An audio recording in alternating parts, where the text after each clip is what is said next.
कल्पना कीजिए कि आप एक प्राचीन मंदिर के गर्भगृह में खड़े हैं। धूप की गंध हवा में तैर रही है, घंटियों की ध्वनि धीरे धीरे थम रही है और आपकी आंखों के सामने देवी की मूर्ति है, उग्र, करुणामयी, जीवनदायिनी और संहारकारिणी। और तभी आपके मन में एक प्रश्न उठता है, देवी उपासना में रक्त का इतना उल्लेख क्यों मिलता है? क्या ये केवल बाहरी अनुष्ठान है या इसके पीछे कोई गहरा तांत्रिक प्रतीक छिपा है जिसे समय के साथ गलत समझ लिया गया? आज का ये वीडियो उसी रहस्य का उद्घाटन है, देवी उपासना में रक्त का गुप्त तांत्रिक अर्थ। इस विषय को समझे बिना न तो शक्ति साधना की गहराई समझी जा सकती है और न ही उस सूक्ष्म आध्यात्मिक मनोविज्ञान को जो मनुष्य के भीतर छिपी आदिम शक्तियों को रूपांतरित करता है।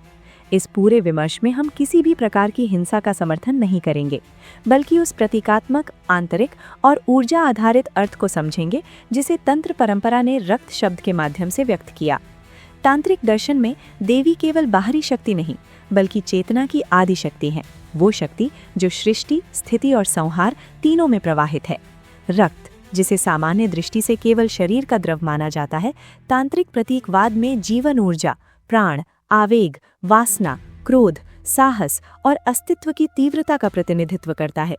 जब ग्रंथों में देवी को रक्त अर्पण का उल्लेख मिलता है तो उसका गूढ़ अर्थ बाहरी हिंसा नहीं, बल्कि अपने भीतर के रक्तवत उफनते आवेगों का समर्पण है।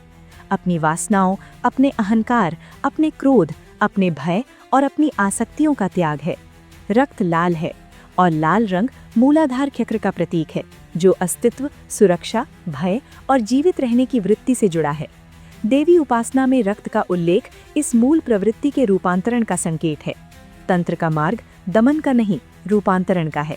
जो ऊर्जा वासना में बहती है वही साधना में तप बन सकती है, जो क्रोध में जलती है वही संकल्प में बदल सकती है।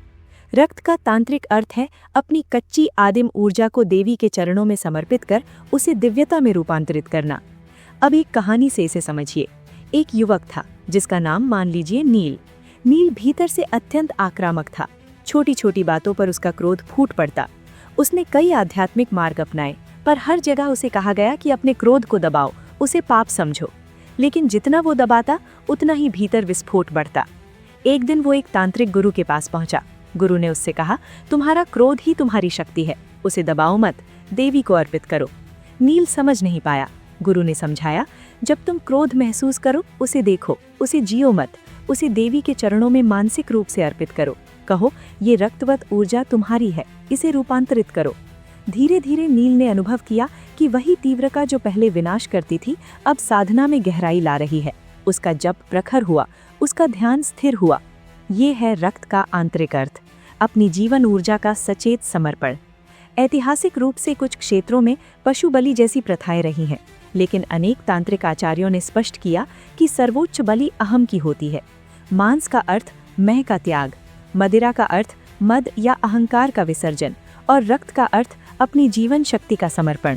जब देवी को रक्त से तृप्त दिखाया जाता है तो उसका संकेत है कि जब साधक अपनी कच्ची प्रवृत्तियों को समर्पित करता है तब देवी शक्ति उसे शुद्ध कर देती है।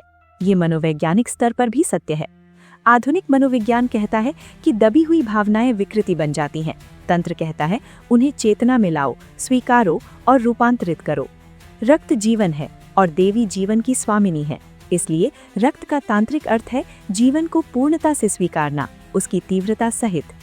कई लोग देवी की उग्र छवियों जैसे कि जीभ पर रक्त की धार या युद्ध के मैदान में संहार को देखकर भयभीत हो जाते हैं, लेकिन ये उग्रता बाहरी हिंसा नहीं, बल्कि अज्ञान, अन्याय और आंतरिक दानवों के विनाश का प्रतीक है। जब देवी रक्तपान करती दिखती हैं तो वो रजोगुण और तमोगुण की अति का अवशोषण है, ताकि साधक संतुलन में आ सके। तंत्र का मार्ग साहसी है, वो जीवन के अंधकारमय पक्ष से भागता नहीं, उसका सामना करता है। रक्त उस अंधकार की स्वीकृति है। यदि हम इसे केवल सतही दृष्टि से देखें तो विवाद दिखता है, यदि गहराई से देखें तो रूपांतरण की प्रक्रिया दिखती है। अब अपने जीवन पर विचार कीजिए, क्या आपके भीतर भी कोई रक्तवत आवेग है? तीव्र इच्छा, तीव्र भय, तीव्र क्रोध जिसे आप पाप समझकर दबाते हैं? क्या होगा यदि आप उसे चेतना में लाकर देवी के समक्ष स्वीकार करें और कहें, ये ऊर्जा मेरी नहीं, आदिशक्ति की है? यही आंतरिक यज्ञ है, यही असली बलि है। निष्कर्ष से पहले एक गहरी बात समझ लीजिए, तांत्रिक प्रतीक हमेशा बहुस्तरीय होते हैं। बाहरी अनुष्ठान एक परत, आंतरिक साधना दूसरी और अद्वैत अनुभव तीसरी। रक्त का रहस्य तीसरी परत में जाकर खुलता है, जहां साधक समझता है कि जीवन और मृत्यु, सृजन और संहार, करुणा और उग्रता सब उसी एक शक्ति के आयाम हैं। यदि हम इस प्रतीक को सही समझ लें तो देवी उपासना भय का विषय नहीं, आत्मस्वीकार का मार्ग बन जाती है। रक्त हमें याद दिलाता है कि आध्यात्मिकता केवल शांति का आवरण नहीं, बल्कि तीव्रता का संतुलन है। जब तक हम अपनी जड़ों, अपनी प्रवृत्तियों और अपनी मूल ऊर्जा को स्वीकार नहीं करेंगे, तब तक हमारा ध्यान सतही रहेगा। देवी हमें सिखाती हैं कि अपने भीतर के अंधकार को देखो, उससे डरो मत, उसे रूपांतरित करो। यही तंत्र का साहस है। और अब यदि ये विषय आपके लिए ज्ञानवर्धक रहा, यदि आपने पहली बार रक्त के इस गहरे प्रतीक को समझा, तो इस वीडियो को लाइक करें, शेयर करें और कमेंट में लिखें, मैं अपनी ऊर्जा को रूपांतरित करूंगा। चैनल को सब्सक्राइब करें ताकि हम ऐसे ही गहरे, विवादित परंतु सार्थक विषयों को समझते रहें।